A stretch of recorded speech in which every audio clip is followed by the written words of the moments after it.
সুপ্রিয় এসএসসি 25 ব্যাচের শিক্ষার্থীরা, তোমাদের জন্য নিয়ে এসেছি রসায়নের একটা সুপার সাজেশন।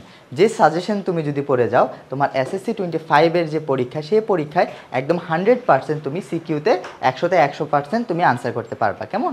যে টপিকগুলো থেকে বিগত বছরগুলোতে প্রশ্ন হচ্ছে এবং হচ্ছে এই আমাদের যে সাজেশনটা, সেটা হচ্ছে বিগত 5 বছরের কোশ্চেন অ্যানালাইসিস করে তৈরি করা। কেমন? যে বিগত বছরগুলোতে এই টাইপগুলো থেকে তোমার এসএসসিতে কেমিস্ট্রিতে সিকিউ প্রশ্ন হচ্ছে, তার মানে আগামী বছর বা এর পরবর্তী বছরগুলোতে কি ওই টাইপগুলো থেকে প্রশ্ন হবে। হয়তো কোশ্চেনটা একটু ঘুরাই করতে পারে, হয়তো নাম্বার মানগুলো চেঞ্জ করে দিতে পারে, কিন্তু কোশ্চেন টাইপটা কি থাকে, সেমই থাকে। সেই প্রেক্ষিতে আমরা হচ্ছে তোমার পুরা রসায়নের জন্য যে একটা সুপার সাজেশন তৈরি করার দরকার, সেটা আমরা তৈরি করে দিছি। তোমাদের কাজ হচ্ছে জাস্ট ওই একটা চ্যাপ্টার খুলবা, ওই টপিকটা ধরবা, ওই টপিকের 0 to Pro পর্যন্ত শেষ করবা এবং হচ্ছে কোশ্চেন টেস্ট পেপার থেকে তোমাদের যত প্রশ্ন পারো সলভ করবা এবং হচ্ছে প্রবলেমগুলো আইডেন্টিফাই করে করে ওই প্রবলেমগুলোকে সলভ করবা। এই জিনিসটা আমাদের হচ্ছে I education presence I school থেকে আনা হয়েছে। তোমরা যারা যারা এখনও যুক্ত হও নাই আই স্কুল এবং আই স্কুলের যে আমাদের যে গ্রুপ আছে, এখানে যারা এখনও যুক্ত হও নাই, তোমরা এখানে যুক্ত হয়ে যাও। চলো আমরা শুরু করে দিই। আর আমি হচ্ছে তোমাদের নাইম ভাইয়া, পড়াশোনা করতেছি জাহাঙ্গীরনগর বিশ্ববিদ্যালয়ের ফার্মেসি বিভাগে। আর আমি হচ্ছে 2020-21 শিক্ষাবর্ষে জাহাঙ্গীরনগরে অষ্টম হয়েছিলাম। এই হচ্ছে আমার পরিচিতি। চলো আমরা শুরু করে দিই পড়াশোনা।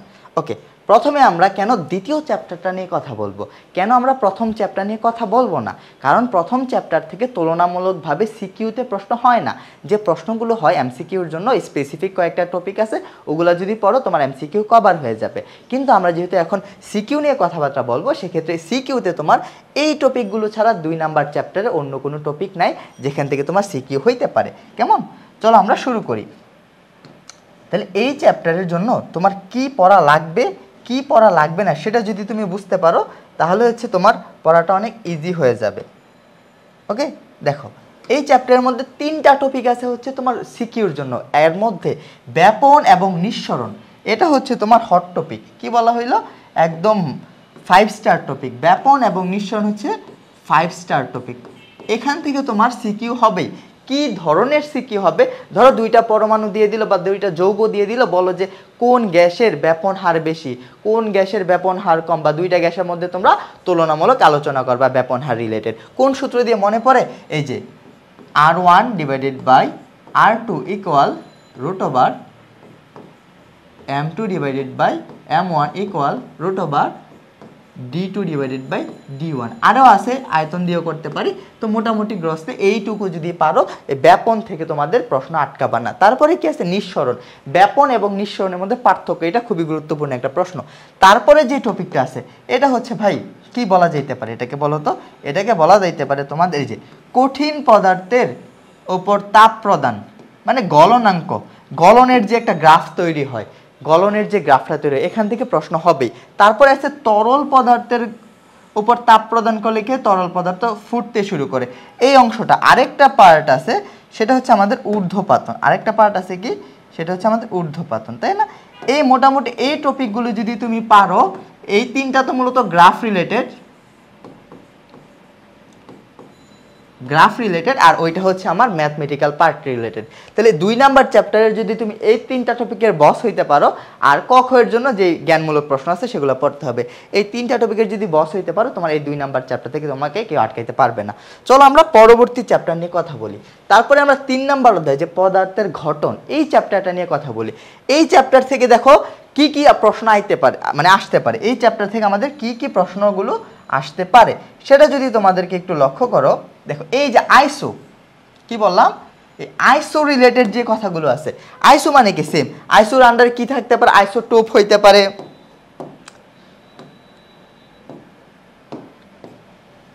কি হইতে পারে? আমাদের আইসোটোপ হইতে পারে, তারপর আইসোটোন হইতে পারে, আর একটা হইতে পারে আমাদের আইসোবার। বুঝে গেল? এইখান থেকে তুমি যদি এই 3টা টপিক ভালো করে পারো, যে আইসোটোপ কি, আইসোবার কি, আইসোটোন কি, আরেকটা আছে আইসোমার, সেটা তোমাদের লাগবে না, আপাতত এইটুকু জানতে পারলে হইলো। তাদের প্রত্যেকটা ব্যাখ্যা এবং উদাহরণ সহ। এটা কিন্তু সবচেয়ে গুরুত্বপূর্ণ কিসের জন্য জানো? সংজ্ঞা এবং হচ্ছে এমসিকিউ।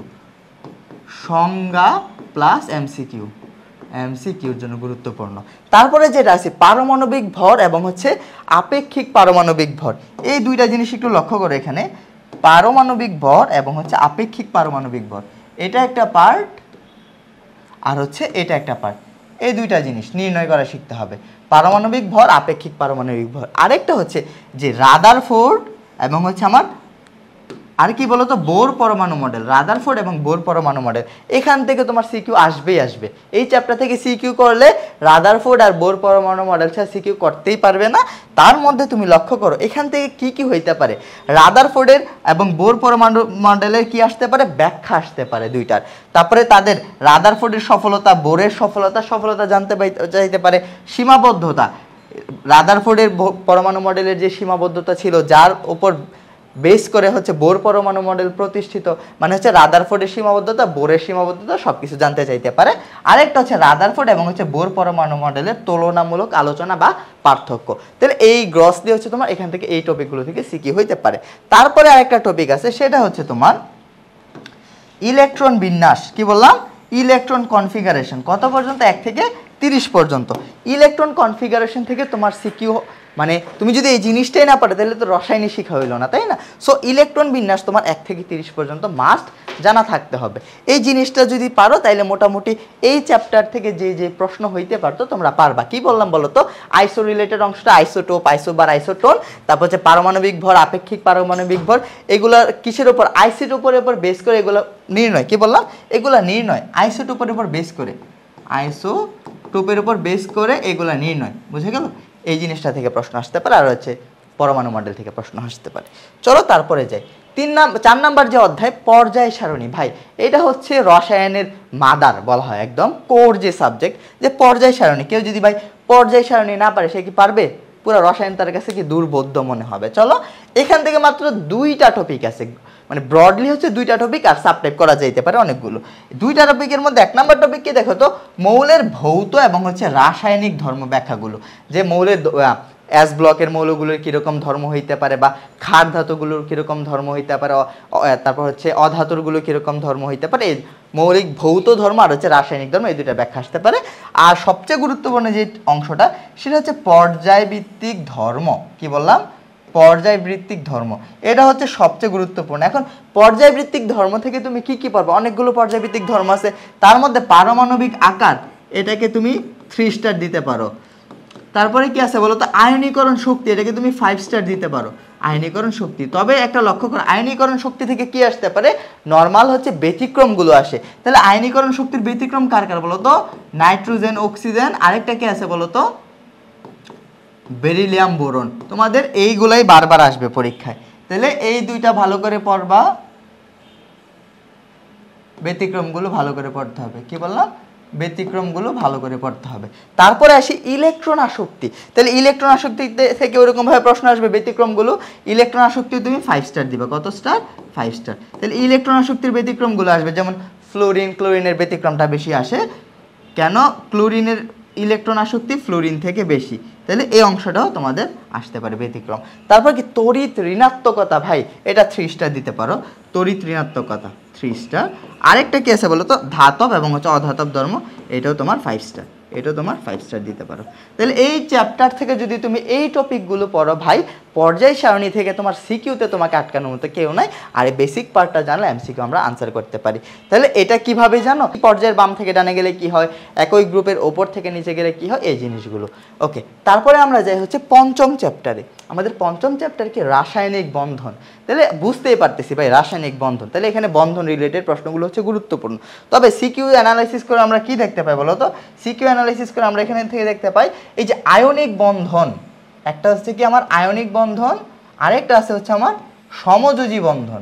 এই আয়নিক আর হচ্ছে সমযোজী বন্ধন থেকে প্রশ্ন আসে, মানে কম্বাইন আকারে। কীরকম দেখো, যেমন 2টা যৌগ দিয়ে দিল বা একটা যৌগ দিল, বলো যে এখানে কোন টাইপের বন্ধন হইতে পারে। যেমন ধরো সোডিয়াম এবং ক্লোরিনের মধ্যে কীরকম টাইপের বন্ধন হইতে পারে, এটা ব্যাখ্যা করতে হয় কি চিত্র সহকারে। এখানে অবশ্যই কি ফিগার দিতে হবে, এই অবশ্যই কি চিত্র দিতে হবে, এটা মাস্ট। চিত্র সহ, মানে অরবিটালের চিত্র সহ ব্যাখ্যা দিতে হবে, বুঝতে পারলা? তারপরে আয়নিক এবং রাসায়নিক বন্ধন থেকে, আয়নিক বন্ধন আর সমযোজী বন্ধনের ব্যাখ্যা আসতে পারে, আর হচ্ছে 2টার পার্থক্য আসতে পারে।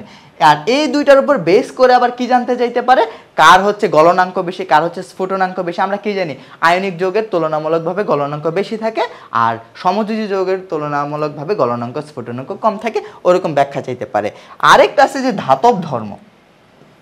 ধাতব ধর্ম থেকে এখানে ধাতব ধর্মটা কিভাবে গঠন হয় এই গঠনটা ভালো করে শিখতে হবে। কি এখান থেকে কি শিখবো? গঠন শিখবো কিভাবে হয়, হোলের সৃষ্টি হয় এই জিনিসপাতিগুলো। আর তারপরে হচ্ছে আয়নিক এবং হচ্ছে সমযোজী বন্ধনের উপর নির্ভর করে যে আমাদের গলনাঙ্ক, স্ফুটনাঙ্ক, ক্যালাস গঠন, দ্রাব্যতা এগুলোর ব্যাখ্যা আমাদের জানতে পারতে হবে। কি বললাম? এগুলোর উপর বেস করে আমাদের এগুলোর ব্যাখ্যাগুলো জানতে পারতে হবে। কিসের কিসের? একটা হচ্ছে তোমার গলনাঙ্ক, একটা হচ্ছে তোমার স্ফুটনাঙ্ক, তারপর হচ্ছে তোমার ক্যালাস গঠন, আর একটা হচ্ছে দ্রাব্যতা। আর দ্রাব্যতার উপর তাপের প্রভাবটা যদি পারো পরে রাখতে পারো, তাহলে এই চ্যাপ্টার যদি তুমি শুধু এই 3-4টা টপিক পড়ো তোমার পুরা চ্যাপ্টার শেষ। আর পুরা চ্যাপ্টারের যত সিকিউ আসবে এইগুলোর উপর নাই। তোমরা বিশ্বাস যদি না হয় তোমাদের, তোমরা টেস্ট পেপার নিবা বিগত 7-8 বছরের প্রশ্ন হচ্ছে দেখবা যে এই চ্যাপ্টার থেকে এইগুলা ছাড়া আর কোনো প্রশ্ন তোমাদের হচ্ছে না। তারপরে আমরা যাচ্ছি আমাদের মূলের ধারণা এবং হচ্ছে তোমার রাসায়নিক বন্ধন যে চ্যাপ্টারটা আছে, এই চ্যাপ্টার আমাদের কি কি টাইপের প্রশ্ন হইতে পারে। এই চ্যাপ্টারটা থেকে তোমরা হচ্ছে মাস্ট আনসার করবা। কি বললাম?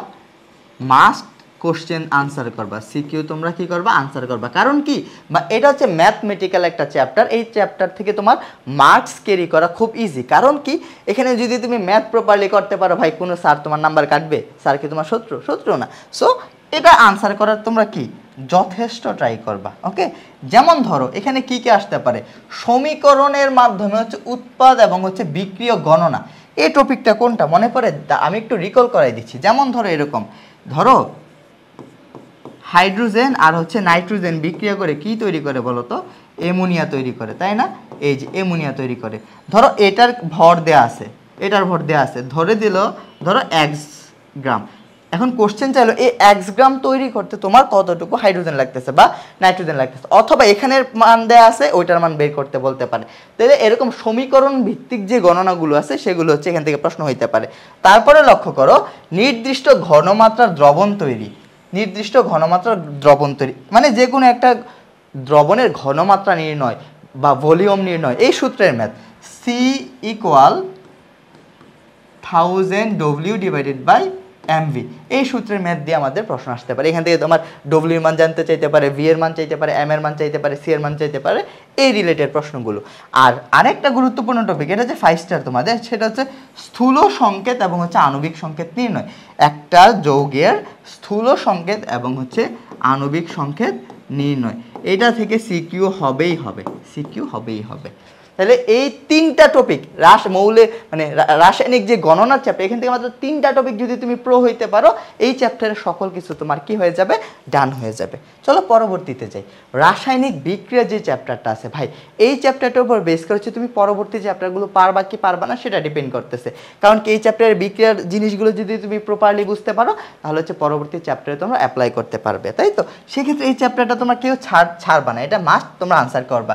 এইখানে দেখো, লক্ষ্য করো বিক্রিয়ার প্রকারভেদ থেকে কি কি বিক্রিয়া হইতে পারে। যেমন একমুখী বিক্রিয়া কাকে বলে? উদাহরণ। উভমুখী বিক্রিয়া কাকে বলে? উদাহরণ। তাপ উৎপাদী বিক্রিয়া কাকে বলে? উদাহরণ। এটা খুব গুরুত্বপূর্ণ। আরেকটা হচ্ছে তাপহারী বিক্রিয়া কাকে বলে? উদাহরণ। এই সবগুলোর হচ্ছে মিনিমাম 2টা করে উদাহরণ লাগবে এবং হচ্ছে তার ডেফিনেশনটা লাগবে। এটা কিন্তু সিকিউর প্রশ্ন। যেমন তোমাকে একটা প্রশ্ন দিল, এ থেকে বি তৈরি হচ্ছে, এটা আমাদের ডেল এইচ এর মান নেগেটিভ, এটা কি ধরনের বিক্রিয়া ব্যাখ্যা করো। তাহলে তাপ উৎপাদী নাকি তাপহারী সেটা তোমাদেরকে ব্যাখ্যা করতে হবে। তারপর হচ্ছে কিভাবে আমরা উভমুখী বিক্রিয়াকে একমুখী করতে পারি বা একমুখী বিক্রিয়াকে কিভাবে আমরা উভমুখী করতে পারি, এই রিলেটেড প্রশ্ন হইতে পারে। আর এইখানের মধ্যে হচ্ছে তোমার 5 স্টার না, এখানে 10 স্টার দেওয়া যেতে পারে, 10 স্টার। সেটা হচ্ছে আমাদের জারণ বিজারণ বিক্রিয়া। জারণ বিজারণ বিক্রিয়া, জারণ বিক্রিয়া কি, বিজারণ বিক্রিয়া কি, জারণ, তারপর জারক কি, বিজারক কি, মানে এটা টোটাল বেসিক, এটার পার্থক্য এবং হচ্ছে ব্যাখ্যা। এবং হচ্ছে আরেকটা হট কোশ্চেন হচ্ছে একই বিক্রিয়ার মধ্যে জারণও ঘটে বিজারণও ঘটে, মানে হচ্ছে জারণ বিজারণ হচ্ছে যুগপৎভাবে ঘটে, সেটার প্রশ্নের ব্যাখ্যা চাইতে পারে। এটা একদম খুবই গুরুত্বপূর্ণ পড়া। আর লাস্ট হচ্ছে আমাদের প্রশমন বিক্রিয়া, এটা আমাদের অন্য একটা চ্যাপ্টারও আছে, সেখানেও দেখবো। আপাতত হচ্ছে প্রশমন বিক্রিয়ার ডেফিনেশন এবং হচ্ছে এক্সাম্পল তোমাদের শিখতে হবে। তাহলে এই চ্যাপ্টার থেকে তুমি সবচেয়ে ভালো করে শিখবে কি, জারণ বিজারণ বিক্রিয়ার সব একদম ডিটেলস, আর ওই জিনিসগুলো হচ্ছে মিনিমাম 2টা করে উদাহরণ, আর হচ্ছে ডেফিনেশন, আর হচ্ছে নর্মাল ব্যাখ্যাটা লাগবে। ওকে, চলো পরবর্তীতে যাই। 8 নম্বর অধ্যায় আমাদের রসায়ন ও শক্তি। ভাই রসায়ন ও শক্তি থেকে আমাদের কি কি লাগবে বলো তো?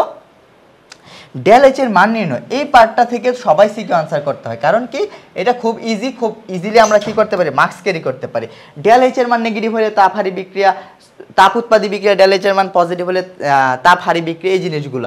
এটা আবার দুইটা জিনিসের উপর বেস করে নির্ণয় করতে হয়, একটা হচ্ছে আন্তঃআণবিক শক্তির উপর বেস করে নির্ণয় করা যায়, আরেকটা হচ্ছে আমার বন্ধন শক্তির উপর বেস করে নির্ণয় করা যায়।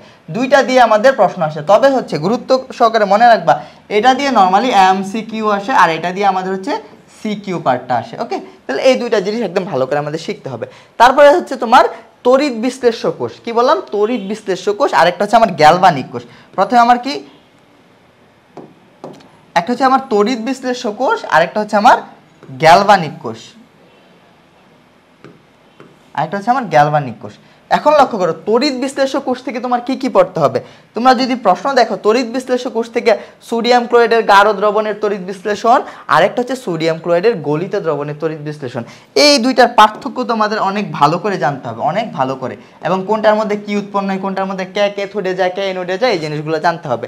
তারপরে দেখবা যে এটার কি কি করা যায়, এই তড়িৎ বিশ্লেষণ করে আমরা কি কি করতে পারি সেগুলা, সেটা হচ্ছে তোমার এই ধাতুর বিশুদ্ধতা করা যায়, ধাতুকে বিশোধন করা যায়, তারপরে কি ধাতু নিষ্কাশন করা যায়, আরেকটা কি জানি তড়িৎ প্রলেপন বা ইলেকট্রোপ্লেটিং করা যায়।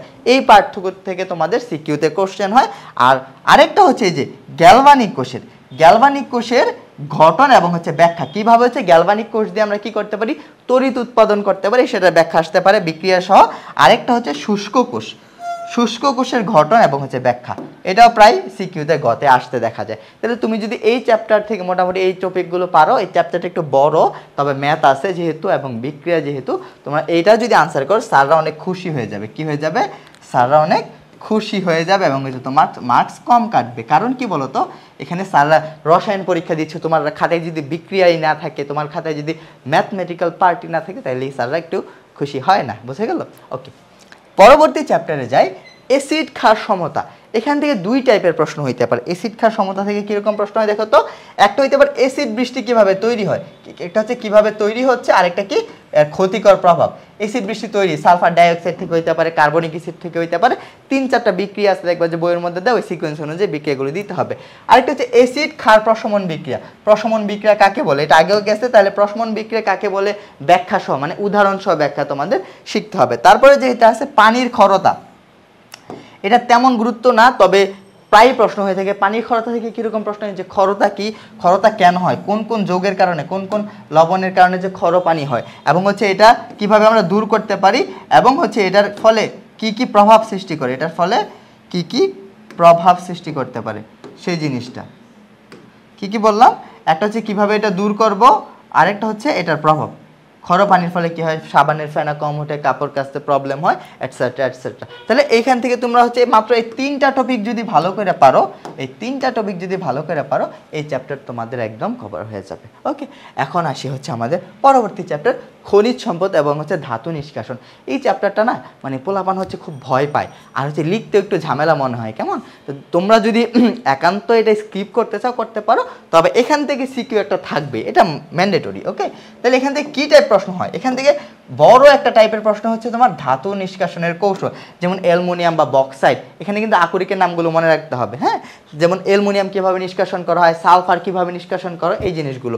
কিন্তু এই প্রশ্নটা হচ্ছে সবচেয়ে বেশি আসে যে সালফিউরিক অ্যাসিড প্রস্তুতি, ধুমায়িত বা তোমার ওলিয়াম থেকে এটসেট্রা এটসেট্রা, সালফিউরিক অ্যাসিডের প্রস্তুতি দেখতে হবে। আরেকটা হচ্ছে ব্যবহার, এগুলার ব্যবহার করলে কি হয় এবং তাদের ক্ষতিকর প্রভাবগুলো, এই দুইটা জিনিস, 3টা জিনিসে সিকিউ হয়ে থাকে এই চ্যাপ্টার। যারা হচ্ছে মোটামুটি টপ করতে চাও তারা অবশ্যই এই চ্যাপ্টারটা পড়বা, কেমন। চলো লাস্ট অধ্যায়, যেটা আমার খনিজ সম্পদ এবং হচ্ছে জীবাশ্ম, যেটাকে সবাই ভয় পাও বা এখান থেকে আনসার করা খুব ইজি, এবং এটা সবচেয়ে সহজ চ্যাপ্টার আমার কাছে মনে হয়। এখান থেকে আমরা কি শিখবো বলো তো, আমাদের প্রথমে শিখতে হবে শ্রেণী বিভাগ। কিসের শ্রেণী বিভাগ, জৈব যৌগের শ্রেণী বিভাগটা, যেমন হচ্ছে এলিফেটিক, এরোমেটিক, সম্পৃক্ত, অসম্পৃক্ত, মুক্ত শিকল, বদ্ধ শিকল, এই শ্রেণী বিভাগটা উদাহরণসহ শিখতে হবে। তার মধ্যে কি আছে, carbon carbon double single bond থাকলে অ্যালকেন বলা হয়, কার্বন কার্বন ডাবল বন্ড থাকলে অ্যালকিন বলা হয়, কার্বন কার্বন যদি আমার ট্রিপল বন্ড থাকে তাদেরকে অ্যালকাইন বলা হয়, আর হচ্ছে সাইক্লিক কম্পাউন্ড হইতে পারে। ওকে, আর এই পাশে কি আছে দেখো তো, এরোমেটিক যৌগ আছে, যেমন হচ্ছে বেনজিন, এখানে আরেকটা কি দেওয়া আছে বলো তো, ন্যাফথালিন দেওয়া আছে, এরকম অ্যানথ্রাসিন আরও অনেক কিছু থাকতে পারে। এই জিনিসগুলো তোমার এই ক্লাসিফিকেশনটা শিখতে হবে। তারপরে যত প্রশ্ন আসে সব হচ্ছে এখান থেকে, প্রস্তুতি থেকে। আর বাকি যত প্রশ্ন আসে সব কই থেকে আসে বলো তো, এই প্রস্তুতি রিলেটেড অংশটা থেকে। কীরকম বলো তো, কিসের প্রস্তুতি? অ্যালকেনের প্রস্তুতি আসে, অ্যালকিনের প্রস্তুতি, অ্যালডিহাইডের প্রস্তুতি, অ্যালকোহল আছে, জৈব অ্যাসিডের প্রস্তুতি। তাছাড়া সবচেয়ে মাস্ট মনে রাখতে হবে এই অংশটা ভাই, এটা আমি রেড কালার দিয়ে দিচ্ছি, সেটা হচ্ছে তোমার এই যে এইটা রূপান্তর, পারস্পরিক রূপান্তর, একটা থেকে একটাতে কনভার্ট করা। যেমন অ্যালকেন থেকে অ্যালকিন, বা অ্যালকেন থেকে অ্যালকোহল প্রস্তুতি, বা অ্যালকেন থেকে জৈব অ্যাসিড প্রস্তুতি, অ্যালকিন থেকে জৈব অ্যাসিড প্রস্তুতি, ভিনেগার প্রস্তুতি। এই পারস্পরিক হচ্ছে কনভার্সনটা হচ্ছে সবচেয়ে গুরুত্বপূর্ণ। তাছাড়া হচ্ছে অ্যালকেন থেকে কীরকম প্রশ্ন হইতে পারে, অ্যালকেনের বিক্রিয়ার পার্টগুলো ছিল, একটা হচ্ছে কার্বনের সংখ্যা বাড়ানো, সেটাকে কি বলা হয়তো ওটস বিক্রিয়া। একটা হচ্ছে কার্বন সংখ্যা হ্রাস করার বিক্রিয়া, ডিকার্বক্সিলেশন বিক্রিয়া। তারপর অ্যালকিনে পানি যোগ করলে কি উৎপন্ন হয়। তারপর হচ্ছে অ্যালকিনের সাথে তুমি যদি অ্যালকাইল হ্যালাইডের সাথে যদি তুমি একুয়াস পানি দাও, আর হচ্ছে একুয়াস ক্ষার দাও, অথবা হচ্ছে অ্যালকোহলীয় ক্ষার দাও, কখন অ্যালকিন উৎপন্ন হবে, কখন অ্যালকোহল উৎপন্ন হবে। এই জিনিসগুলো থেকে মূলত প্রশ্ন হয়। তবে কনভার্সনটা ভালো করে জানতে হবে। আর এই টপিকগুলো যদি জানো, তাহলে তোমার কেমিস্ট্রি প্রিপারেশন হবে ইনশাল্লাহ 100তে 100। তাহলে তোমরা যদি এই জিনিসগুলো ভালো করে পড়তে চাও, এই টপিকগুলো ধরে ধরে একটা একটা চ্যাপ্টার করে ডান করবা। আর আমাদের এই আই এডুকেশনের আই স্কুল থেকে তো বিভিন্ন ক্লাস আমাদের প্রোভাইড করা হচ্ছে গুরুত্বপূর্ণ টপিকের ওপর। সকালে আমাদের সাথে থাকো, এবং ইনশাল্লাহ তোমাদের এই রসায়নের জার্নিটা হবে 100তে 100। সকলেই ভালো থাকবে, সকলের সাথে দেখা হবে অন্য একটা ক্লাসে। আজকে এই পর্যন্তই। আসসালামু আলাইকুম।